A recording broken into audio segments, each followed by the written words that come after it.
Here, read this. Woof. Hey everybody, Ash here from the Read This podcast. Now, I recently watched a review of a review over on the Lonesome Reader channel featuring Eric. He was reviewing a review by Kevin Power in the Irish Times of Young Mungo. I disagreed with Eric's take on quite a few levels, and I felt that his review of Kevin Power's review exemplified a few issues in critical commentary, particularly critical commentary of books. So I thought I'd go through it with you and kind of show you what I mean. I'm almost tempted to start this video by making a really controversial statement, something like, professional book critics are rubbish. Which is why if you want a book review, ask a YouTuber. This is one of the most anticipated new novels of the year. It's been highly publicized and mostly critically acclaimed, but as with almost all successful writers, there comes along a book critic that wants to be the dissenting opinion that says, actually, it's not a good book. One of the things we're going to check in on as we go through this review is what kind of counter-argument Eric makes. He's making a critique of a critic, and he will accuse that critic of being unfair, doing things for the sake of it, and not making a close and considerate reading. Try and pick out, and I will link the full review. Obviously, I'll edit it down for this video, but I'm very much trying not to take anything out of context, and I'll leave the full review below if you want to watch it. Try and pick out the concrete things that Eric says in rebuttal to Kevin Powers that are actually good things about Young Mungo. We've heard so far that it's been very widely publicised and much anticipated. Well, the last one won a Booker Prize, so obviously it's anticipated. Neither of those things mean that it's good. And if you, like quite a lot of people, thought that Shuggie Bain was overrated, you've got no reason to anticipate this. You've got no reason to expect it to be any good. Secondly, Eric insists that the only reason that Kevin Power would have to write his negative review of this book is like for the sake of it, just to have a dig at a book that's doing well. Bear that in mind as he actually quotes Kevin Power's review, because I don't think that's what the review does at all. I personally loved this novel. Not only did I connect with it, but I felt it was well written and well constructed. Okay, so Eric connected with the book, doesn't tell us a great deal. He said it's well written and well constructed. You want someone to sort of expand on those points at least a little bit in a book review. And it frustrates me because it often feels like professional critics can say what they want without any accountability.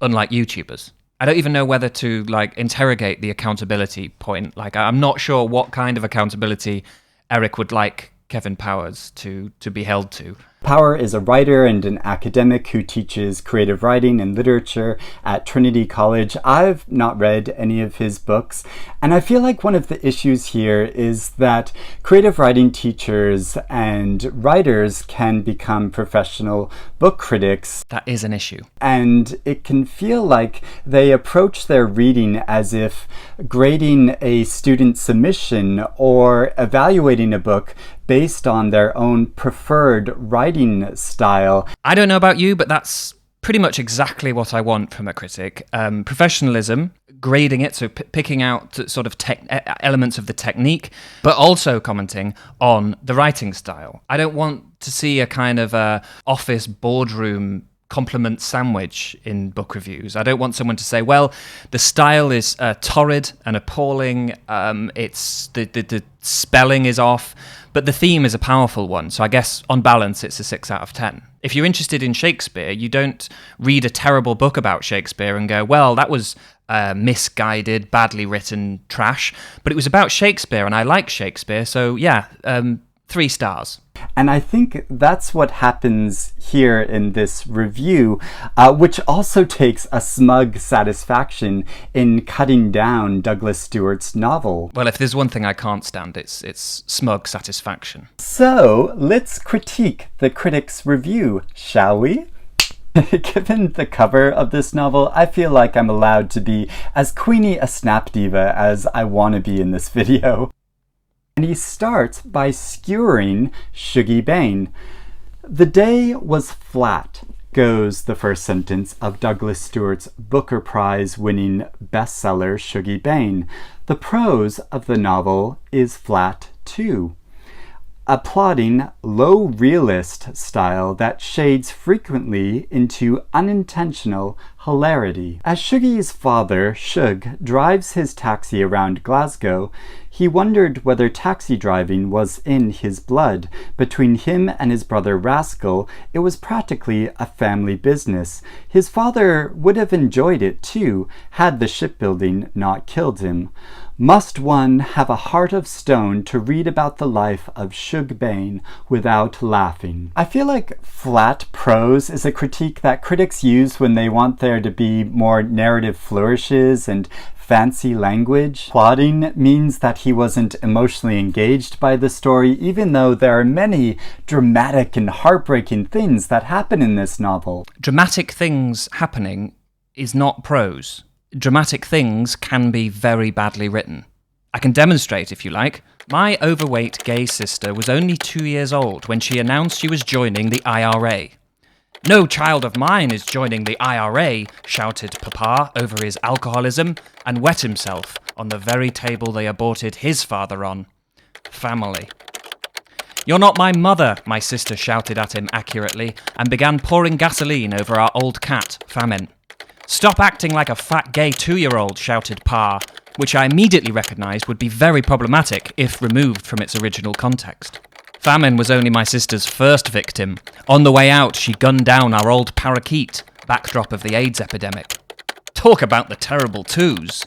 Now, you can't deny that a lot of very dramatic things happened in that prose piece. There was a confrontation of an alcoholic father, old family wounds, the immolation of a cat, all set against the backdrop of the AIDS epidemic.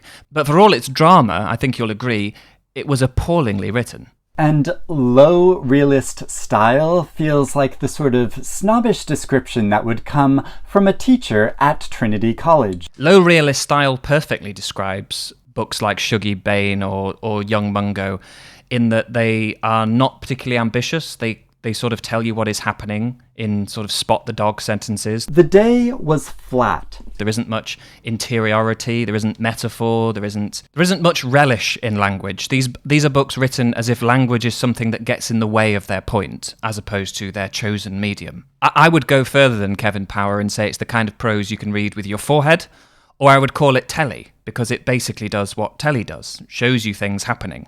It is telly transcribed. Or if you're being generous, it's a Ken Loach film written down. I'd call the prose style of this book straightforward, but that's an entirely intentional decision on the author's part because it is effective in conveying the story that he wants to tell. I hate this I find this point so annoying. The defense of flat prose you can read with your forehead as being the point, actually. You can't really say that when it's all the author has done.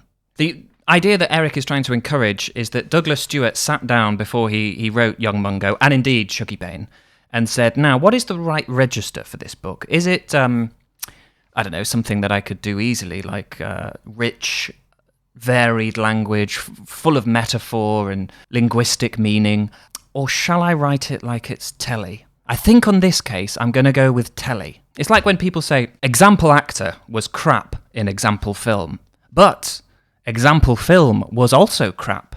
So actually, example actor was just being very canny and perfectly matching his register to example film. But then let's have a closer look at example actor's filmography. The entire example filmography is crap. Would it be cynical to suggest that the reason for this is simply that example actor is crap? No, what we're seeing here is a series of binary choices in which example actor has sat down and gone, shall I be good here or shall I be crap? I'll be crap over here. I'll be crap over there. I'll be crap without legs. I'll be crap without hair. At which point, example actor's agent turns to him and says, now, example actor, I've lined you up something really special, really prestigious, some Shakespeare. I think now's the time to show the people what you're really made of. To which example actor replies, perhaps, but I have a better idea. And I had this disagreement with a number of people around the time this was nominated for the Booker, because some people were frustrated that there was little narrative innovation used in this novel. And no, there isn't, but there doesn't need to be. I'd argue the toss on that. I would say that there doesn't need to be much innovation in every book, but in books that win literary prizes, I would expect to see some innovation, actually, Eric. Yeah. The style of a novel should suit its ideas and story to deliver the best impact. And I feel like the straightforward style of this author's prose does that perfectly. I mean, I disagree with all of that. Describing Douglas Stewart's prose as straightforward is like describing the vacant stare of a corpse as minimalist. Just fundamentally, I think the idea that style is matched to content and they are two completely separate sort of variables or ingredients in a book, is kind of too silly to prod at. Powers also ends this paragraph with an oh-so-clever play upon Oscar Wilde's critique of Charles Dickens' novel The Old Curiosity Shop, where Wilde wrote, "One would have to have a heart of stone to read the death of Little Nell without dissolving into tears of laughter." And here Powers twists this to cut down the way in which this family's working class conditions have impacted their lives through generations. Classy. Notice how they're suddenly real people when they need to be for Eric. The point that Kevin Power was making is exactly the same as Oscar Wilde's point, which is that the tragedy of Little Nell is so overblown in its writing, it's so melodramatic that it's ridiculous. It's one thing I really, really dislike about this type of fiction, where it's not autobiographical, but it is a bit. Because when the plaudits come in, it's because it's brilliantly written. I'm a great novelist.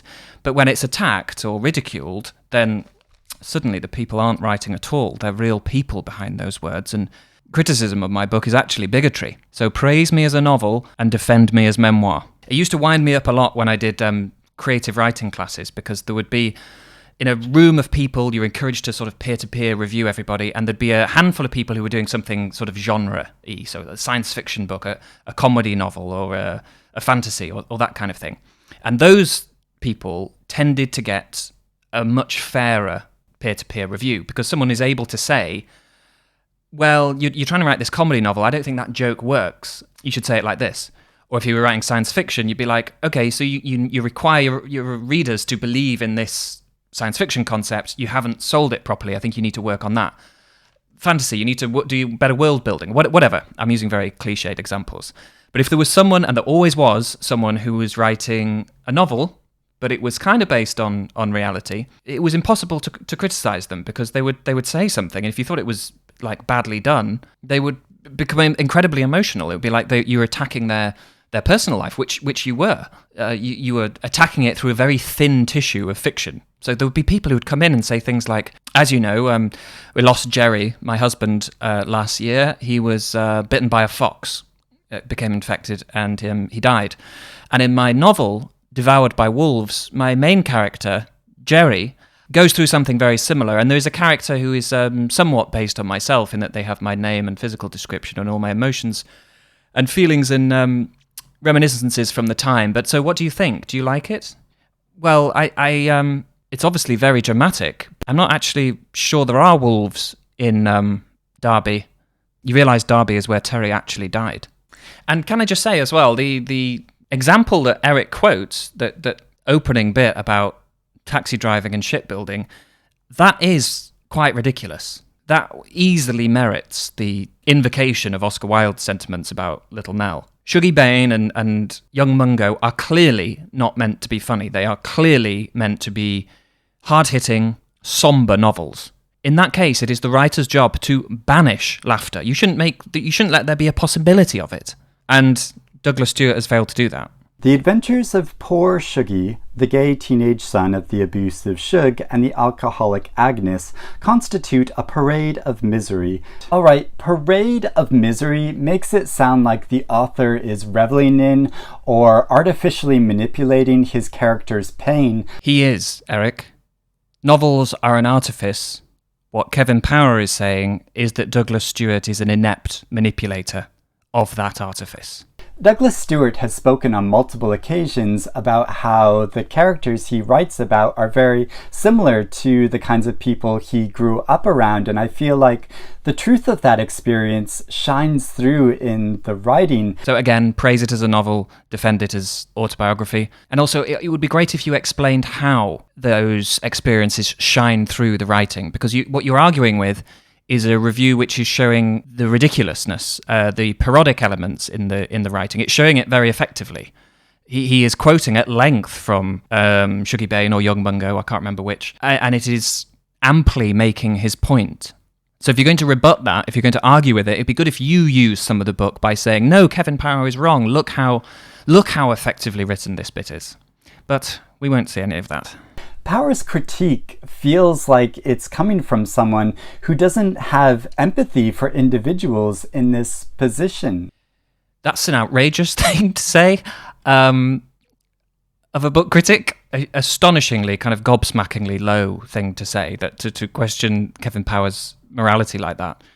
I mean, you do see it as a trend in reviews that people, if they don't like something, they feel obliged to say, whilst I recognise the tremendous cost of the real events that this fiction is based on, I thought some of its ideas were undercooked. You know, you don't need to say that. No one. If you don't like a book, it is not your moral character is not under examination. It shouldn't be anyway. While I bitterly mourn those that we lost in World War II, I find this Nazi sex robot comedy misguided and not erotic enough by half. There are countless gay teens who have been ostracized because of their sexuality, shunned by their own parents, and made homeless, who've had to take refuge in the imagination. This is what the author is conveying in these lines. So to pick it apart with this professor's red pen as using a redundant word and not being specific enough totally disregards the emotions and meaning behind these lines. I think Eric has there beautifully summarized the state of modern literature. As long as it's a current and profitable issue that's being discussed, it doesn't matter how it's written. Elsewhere, characters have alabaster shoulders. Catherine stole a sly glance at her mother. Shug narrowed his eyes.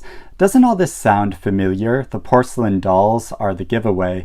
They're kitsch. And so is Shuggie Bain. So again, he's using his creative writing instructor's pen. Yeah, I hate it when book reviewers have some kind of appropriate experience and pen. And there's an allusion again to Wilde's critique of Dickens, and I feel like Powers probably thinks that Douglas Stewart is kind of like a modern-day Dickens. I don't know Kevin Power, but I don't think he does think that. But I think Douglas Stewart is doing something quite different in his books. There's emotion which is visceral and realistically presented with characters who feel fully rounded and complex. In what way?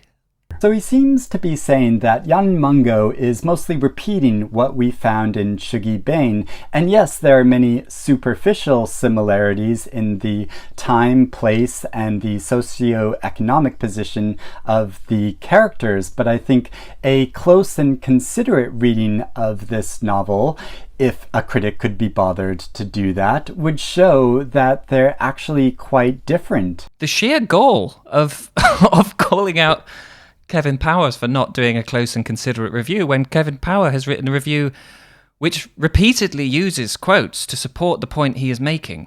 And yet he is accused of not being close or considerate enough by someone who is just, I'm sorry, Eric, but trotting out cliches that mean nothing.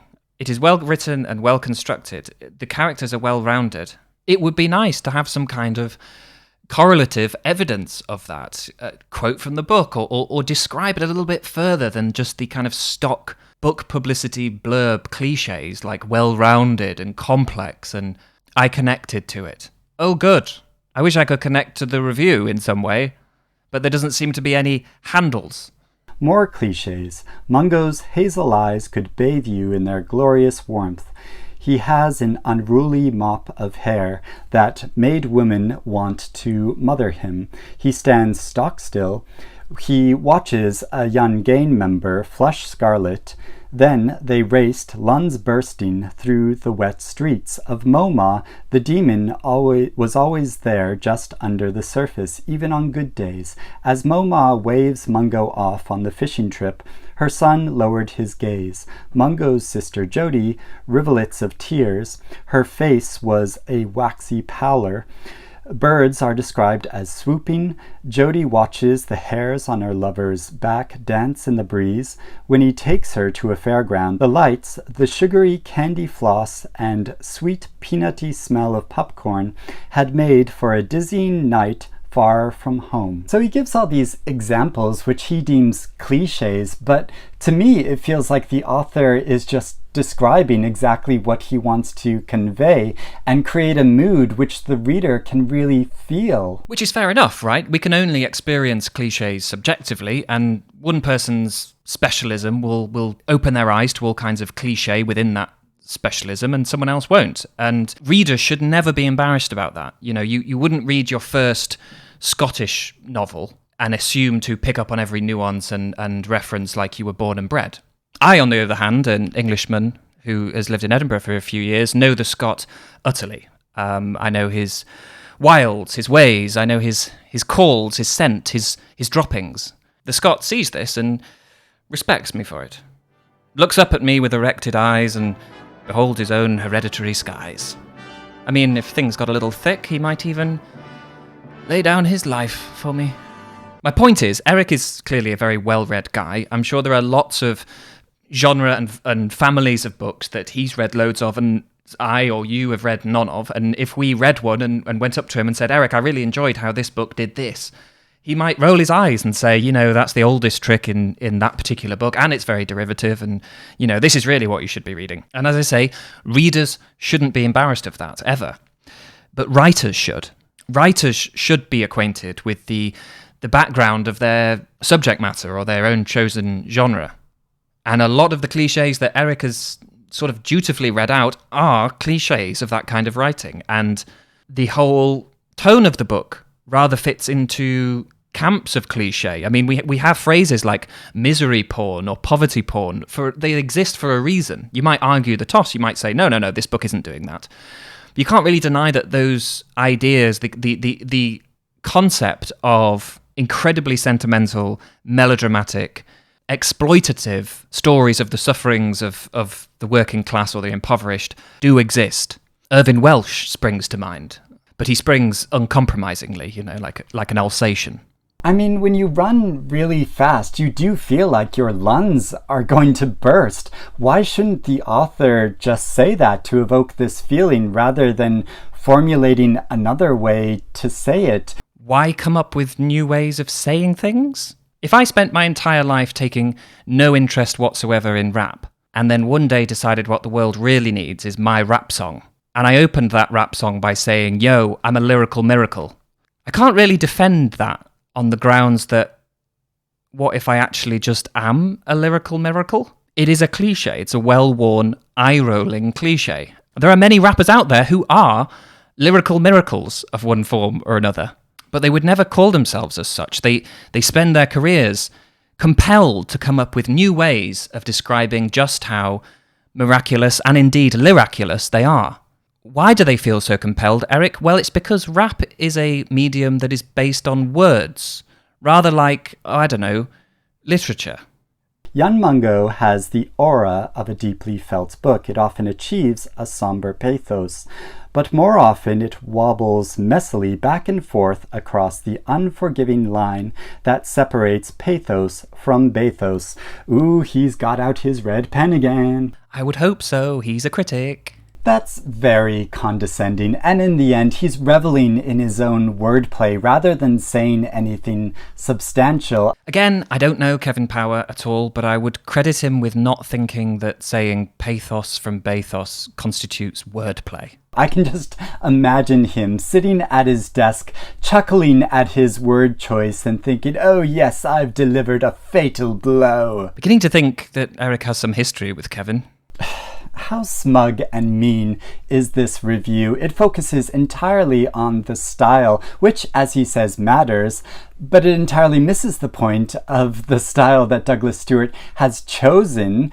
What if he didn't choose it, Eric? What if it just isn't very good? Because the critic is brushing over the content, or if mentioned, he finds it cliched and obvious. This novel describes things like the pressures to conform to a certain form of masculinity, the effects of substance abuse within a family, the desire to abort an unwanted pregnancy, the homophobia which can separate people that are in love, and the sectarian conflict in Glasgow. And it presents all of these things in a way which is fresh and new and unlike any that I've read before. It's too tedious to keep saying it at this point, but you aren't really describing in any depth how it's fresh, how it makes you feel differently, why it's like nothing you've read before. I mean, not to be pedantic, but to some degree, any book is in some way not like anything you'd read before. And I realise it's not a review, but it's not much of a rebuttal either. If you haven't personally experienced any of the issues that Douglas Stewart presents in these novels, here it comes, or know anyone who has experienced these situations, lucky you. But it doesn't mean that these things haven't happened, and it doesn't mean that people like this haven't suffered or continue to suffer in this way. And none of that means the book's good. And it doesn't mean you shouldn't extend some empathy for the issues that these novels present. Extend some empathy in the form of $20.99 hardback and a Booker Prize. What this review fails to do is convey a full description of the real content of this book and what the experience of reading this novel is actually like, because instead he chooses to highlight a collection of texts to support his misguided claim that the book's style isn't innovative enough and that its emotions are affected. No, Eric, he's failed to describe what the experience was for you. He has actually quite amply described the content of the novel by quoting it, if anything, at a greater length than most book reviews. I think most editors would suggest you're kind of overdoing it a little bit. There's more of Douglas Stewart in this review than there is of you. But because his point of his review centered on his preferred writing style and the fact that Douglas Stewart writes this cliche-ridden, plodding prose, then he obviously had to quote it to show you that. And he did you the service of showing you it, as opposed to just saying, I feel Douglas Stewart writes badly. Obviously, I felt differently. If you don't connect with Douglas Stewart's writing, that is fine. Gracious of you to allow that. But I think this critic is writing from the perspective that his opinions are objective truth when they are not. I mean, come on. That's just what people say when they meet an opinion they don't like. It frustrates me, and it seems like a mean-spirited attack. Oh gosh, I hate it when people are mean-spirited. On an author that is critically and commercially more successful than he is. If you want to read about how this novel made me feel, I'll put a link to my non-professional review in the description below. Non-professional, I promise. Not like those other amateurs. But I'd love to know what you think of Douglas Stewart's books, and do you think my critique of this critique is accurate or fair? No, I don't think it's fair, and no, I don't think it's accurate. And I think, yes, our experience of cliches is subjective, and it can be annoying and frustrating for someone to list a bunch of cliches when you don't recognize them and you were just enjoying a new genre of book. You don't need to have someone pedantically list the kind of The Simpsons did it sort of commentary on things. I get that.